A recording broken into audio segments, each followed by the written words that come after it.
Hi folks, welcome again to another current event quiz recap with Mr. H. Today we're going to be taking a look at quiz number 2 for the benefit of our GovEcon and Honors World students. So we have a lot to cover here, so we'll try to make this quick and to the point. First cartoon that I want to play up for you guys right here is actually for the benefit of our Gov guys. You received this cartoon on quiz number 2, and specifically, the current event story we're looking for here is Bernie Sanders announcing that he is back in the running for president. Obviously, the 2020 button here gives it away. We've got our lovely caricature here of Bernie rising from the dead in many ways. And I think that for a lot of you guys, you talked about how a lot of people left Bernie Sanders for dead. He's getting older. He'll be 77 when he's inaugurated. So a lot of folks were thinking he might not make another run.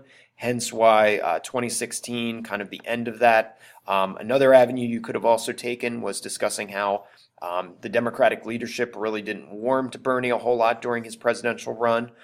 So is there going to be any difference this time around? Obviously, that's a concern. But obviously, the tombstone, the button, the caricature, the speech bubble, these are different aspects that you guys could have brought up as evidence to support your points within your cartoon analysis. Let's jump over to our Honors World guys. And for you, we had a couple options with cartoons, and we'll give you both of them just in case it's dependent on what cartoon you did. The first cartoon we have here, and I know I'm kind of blocking a little bit with my box here, was a discussion of the recent anti-Semitic attacks, particularly in France, that's been kind of embedded within the Yellow Vest protests, which has been getting a lot of media attention. Obviously, you have the traditional yellow vest here, which has kind of become a symbol of those social protests over fuel costs, wage increases, all these things that President Macron had promised but haven't really delivered on.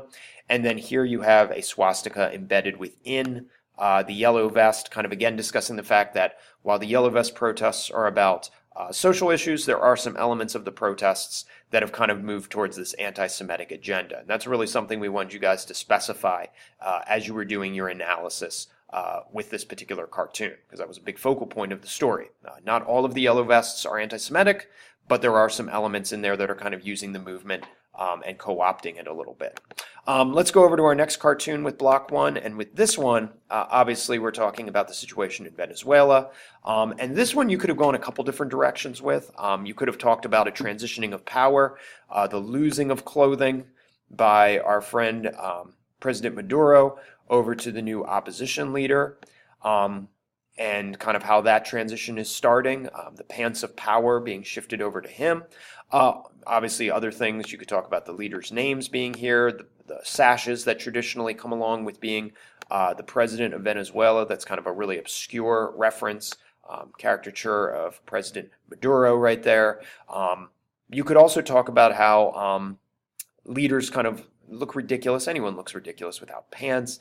Kind of the ridiculousness of his regime as it stands right now, the toughness being put out there by the opposition. So really, you could have gone a couple different ways, but those were kind of the big kind of text ideas and different things within the cartoon we wanted you guys to pull from. For block 3, kind of some similar stories here. This one also being one about Venezuela, but instead of the political unrest, we're talking about the standoff at the border with humanitarian aid, and obviously all the different foodstuffs here that you could have discussed. Pardon me on that one. Don't know what happened there. Let's go back. Okay, so we got our foodstuffs here. Sorry, let me go back, get my pen here. Our foodstuffs here. Try not to do that again. We've got Venezuela here. We've got the National Guard providing sort of a barrier between the people desiring help, wanting help. Interesting little side note, I don't think anybody got this, but GNB is the initials of the Venezuelan National Guard. So all of these were different text and image clues you could have brought up in your analysis of this cartoon.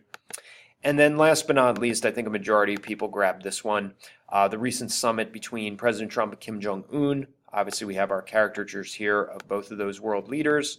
The American flag, and I know I'm blocking it, the North Korean flag over here that kind of provide us with a little bit of context. The idea that the president was thinking this was going to be a massive success, a huge success, was kind of playing that up to the world media.